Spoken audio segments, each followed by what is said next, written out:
ใจว่างอยากได้คนห่วมงานปลูกมันต้นนำอายบ่เศร้าห่วมแหงแหลงห่วมกองบ่มีคำว่าคานเฮ็ดสวนหัวห่วมกันอายขยันทุกด้านเด้อทุกด้านบ่ให้วันดอกความจนคอยอดทนไปนำกันขายมันหาหลายใดขอเพียงใจบ่ถอยท้อ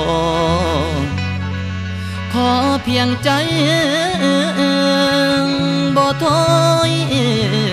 ท้อ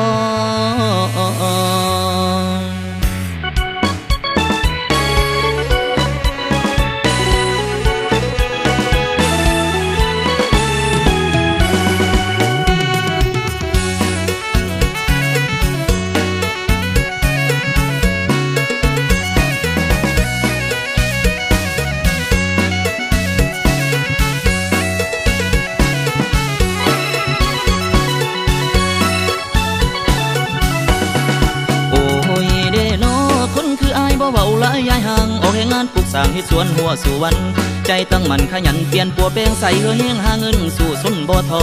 จึงอยากขอคนดีคือว่าอดทนหลังสู่ฝ่าขยันหน้าสู่ดินบ่ปะจิงยามทุกยามจนเข้าใจคนเฮ็ดสวนผูกมันคืออายขายมันก็ได้เงินอยู่นะขายมันก็ได้เงินอยู่นะแต่เศร้าโศกายามเข้าบ่นอนลมพัดไปมันวิวรยามเห็นเป็นตาสะอ่อนหัวใจอ่อนวอนอยากมีคนเคียงกายหลายปีแล้วยังบ่มีแววสิพบเนื้อคู่อยู่เป็นสายสังวนใจหักแท้หายิ่งเดียวห่วงฝันบ่ขี้คานนอนเวียนเตือนสวยมาช่วยขายหัวมันนำกันได้บ่น้องประคองหักให้สมหวังแม้นจะบ่หังแต่ก็บ่มีกินพื้นทางชีวิตติดดิน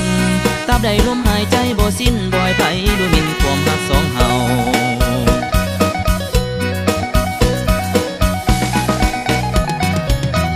คอยและเจ้าสองเฮาหักห่วงถนอมเพลงกันไว้ดูแลหัวเฮ็ดสวนมันหัวอ้วนยิ่งได้กำไรงามมันหัวอ้วนยิ่งได้กำไรงามมาพุดขายเอาเงินให้น้องกำนำใส่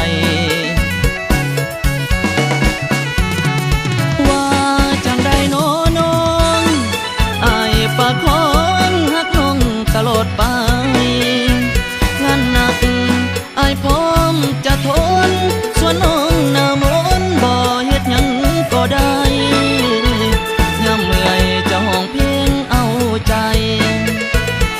กับอายบ่มีพิษมีภัยมีแต่แนวได้ได้ทั้งมันทั้งมวล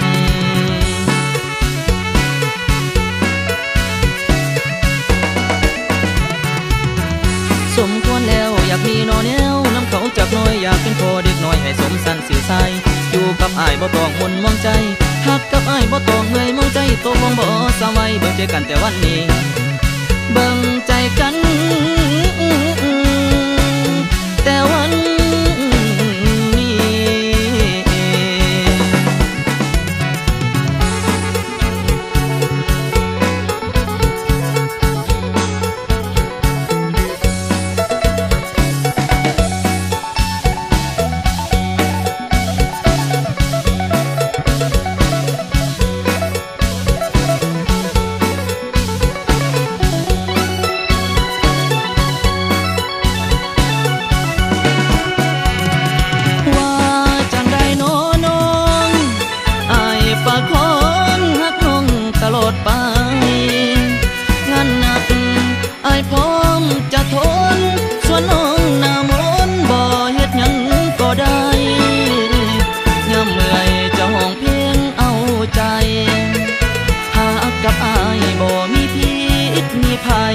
มีแต่แนวได้ได้ทั้งมัน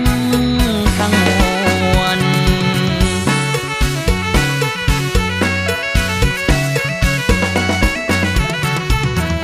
สมควรแล้วอยากมีนอแนวน้ำเขาจับน้อยอยากเป็นพ่อเด็กน้อยให้สมสันสื่อสายอยู่กับอายบ่ต้องมนมองใจ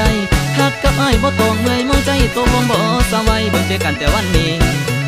เบิ่งใจกัน